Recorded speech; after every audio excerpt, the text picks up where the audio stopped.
Poursuivons à votre standard avec Alex. Alors justement, un peu de politique et un peu de catastrophe naturelle, si vous me passez l'expression évidemment. Bonjour à vous Alex. Bonjour Alex, bienvenue à vous.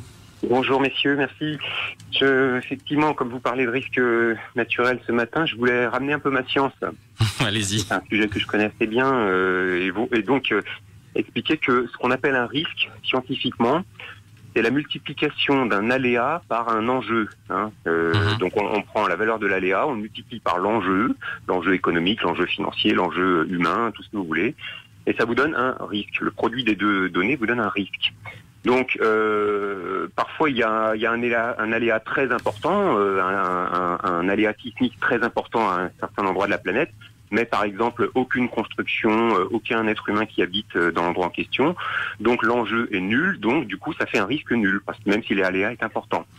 Et réciproquement, il y a des endroits où il y a des enjeux très importants avec des installations nucléaires, donc qui sont d'une importance capitale écologiquement et qui humainement. auraient des conséquences graves et voire dramatiques si jamais il y avait un tremblement de terre par exemple. Exactement, dans ce cas-là l'enjeu est très important, mais on s'arrange pour placer ces installations autant que possible dans des endroits où l'aléa est très faible.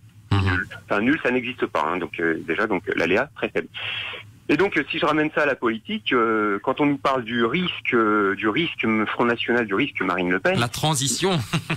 Oui, je réponds non, le risque est nul. Le risque est nul parce que certes, l'enjeu Front National au pouvoir serait très important, ce serait pour moi la guerre civile en France, mais l'aléa est nul. Il faut se rappeler que l'aléa est nul parce que Marine Le Pen, vous lui mettez n'importe qui en face au deuxième tour, elle est sûre de perdre. Voilà, les Français rejettent les extrêmes, donc Marine Le Pen, si elle fait 30% au premier tour, elle fera 30% au deuxième, parce que tous les gens qui votent Front National le font dès le premier tour. Vous pensez que c'est le cas et que ce sera encore le cas cette fois-là et ceux qui votent pour le Front National, on dit souvent que c'est un vote par défaut, un vote puisqu'on n'a plus confiance. Est-ce que vous pensez qu'il y en a quand même ceux qui adhèrent finalement à ces idées? Mais peu importe, c'est des gens qui n'ont pas compris que c'est un vote inutile, parce que qui n'a aucune chance d'arriver au bout. Voilà, ils protestent, mais ça ne sert à rien s'ils veulent protester plus efficacement. Il y a des candidats qui sont capables de rassembler au deuxième tour. Vous savez à qui je pense?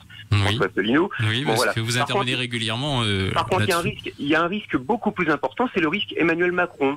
Parce que là, l'enjeu, il est tout aussi grand, voire plus grand que le risque, que l'enjeu Front National. C'est-à-dire que pour moi, on serait aussi en guerre civile avec un Emmanuel Macron au pouvoir, étant donné qu'une grande majorité de Français le détestent profondément. Et par contre, l'aléa, là, il est important, là. Vous vous basez sur, en fait, comme vous venez de donner une idée. Voilà. Quand on prend des œufs sur la tête, de la farine, les histoires de costards, etc., ça ne passe pas. Il ne passera jamais auprès du monde ouvrier, il ne pourra mener aucune réforme. Et ne pourra pas rassembler, en fait, c'est une interrogation de certaines personnes, puisque il est ni de gauche ni de droite, ou de gauche et de droite. Donc, oui, enfin voilà, son rassemblement est très bancal et à la sortie il aura bien du mal à gouverner, il l'aurait s'il était élu. Je pense que les sondages à son égard sont très très très surestimés. Et d'ailleurs, puisque vous parliez de sondage, celui de Elab que vous citiez, qui est un sondage qui a été réalisé juste après le débat. C'était le tout premier sondage, c'était un exemple, c'était le tout premier sondage. Bon, mais ce qui est amusant, c'est de voir que Asselineau arrive dans les derniers, alors qu'il arrive dans les tout premiers sur plusieurs sondages internet. Voilà, il y a même LCI qui a fait un article sur le fait qu'il arrivait premier. Et alors, vous pouvez me dire, oui, mais sur internet, c'est pas des échantillons représentatifs. Oui, c'est vrai. Mais alors, le sondage Elab, il a quelque chose de très curieux.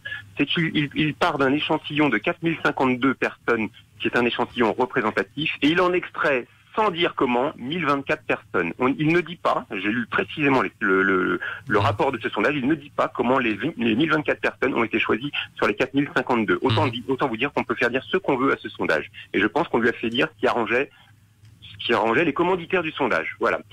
Un petit mot sur mais pour conclure, Alex, vraiment... Pour conclure, parce que j'ai vu quelque chose qui est très choquant ce matin. Alors, je n'ai pas encore vérifié avec plusieurs sources et tout. Bon, ça sort dans l'opinion, ça sort dans RT. Il semblerait que le CSA ne refuse les drapeaux français dans les clips de campagne des candidats à la présidentielle. Pour pas faire montrer trop le nationalisme, mais qu'est-ce que c'est que ça? On a mis dans la tête des gens que le drapeau bleu-blanc-rouge, c'était un symbole du Front National et d'extrémisme. Mais c'était l'horreur. Attendez, le drapeau français, c'est le drapeau des Français. Donc c'est le candidat à la présidence de la République de la France. C'est vrai que c'est une information, Alex, dont on n'a pas. Je vous avoue que on n'en a pas entendu parler, mais on va le vérifier, bien sûr. Bon, à vérifier. C'est vrai. Je vous rappellerai. Ça me paraît dingue. Et bien sûr, vous pouvez aussi nous rappeler. Voilà. Merci, Alex. Alors le Front National dans ce cas-là n'aurait pas gagné dans les urnes. Il ne gagnera jamais. Mais par contre, psychologiquement, il aurait réussi quelque chose là. C'est la conclusion. Voilà. Merci, Alex, pour votre intervention. Merci. Retrouvez nos analyses, nos propositions, adhérez ou faites un don sur upr.fr. Retrouvez-nous aussi sur Facebook pour partager des idées et participer au direct. Twitter pour suivre les réactions de François Asselineau au jour le jour. YouTube pour ne rater aucune de nos vidéos. Pour nous aider à rétablir la démocratie, poussez-nous, abonnez-vous, partagez.